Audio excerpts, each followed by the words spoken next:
For more, we can speak to Alexandra Filippenko, a senior research fellow at the Institute for U.S. and Canadian Studies in Moscow. Thank you for speaking to France 24 today. From your opinion, was there anything accomplished at these talks today in Geneva?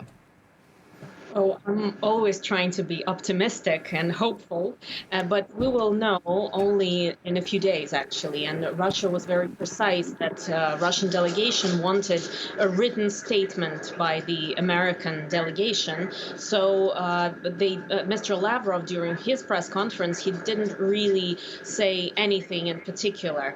He mainly just underlined the Moscow's position and repeated what we've already heard. So probably we will actually know in a few days. But also, I must say that Secretary Blinken said that anything that they would discuss, it would come back to Washington and it would be discussed at the White House.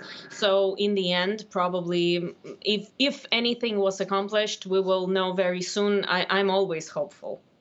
Written statement you're talking about, reference to Moscow's security demands, which repeatedly, over the past days, even weeks, Washington has said those are non-starters. Why is Moscow being so insistent to have that in writing?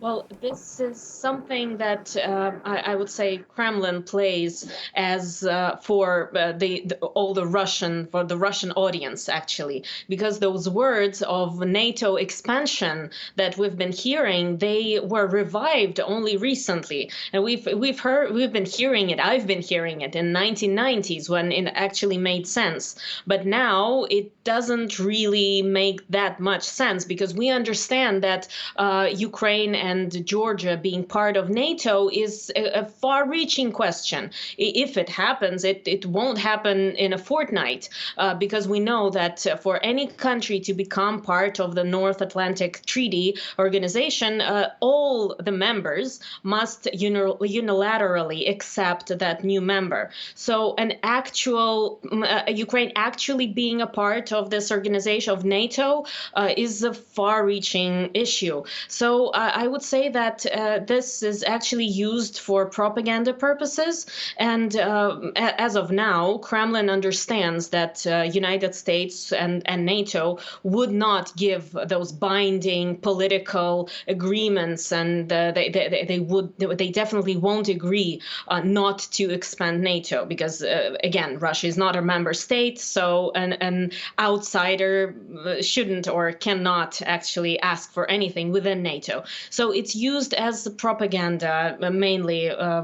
That's my opinion, my view. I'm wondering if you can help us look into the Kremlin and see how Vladimir Putin makes his strategy. The U.S. has rallied its allies here in Europe. Sanctions are prepped. Ukrainian forces are inferior to Russia, but they are considerable nonetheless.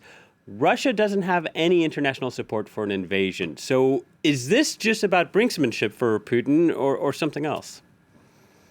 Well, it's coming to 2024, coming to the elections, coming to the fact that President Putin has been in power for 22 years now. For example, Crimea, the annexation of Crimea was made him even more popular amongst Russians. And a lot of Russians see Ukraine as a brotherly nation. Of course, we shouldn't talk about war if we talk about a brotherly nation, but they see Ukraine almost as part of Russia, as part, of course, it's been a part of the Soviet Union, but most Russians see President Zelensky as being not good, let's say, for Ukraine. Russians perceive Ukraine they think that they understand what Ukraine needs, actually. And those parts of Donbas and Lugansk region that Russia now might accept as independent nations, most Russians see it as a good step. And this, to my mind, this is one of the ways this conflict might not come to an end, but at least to a halt, to a pause.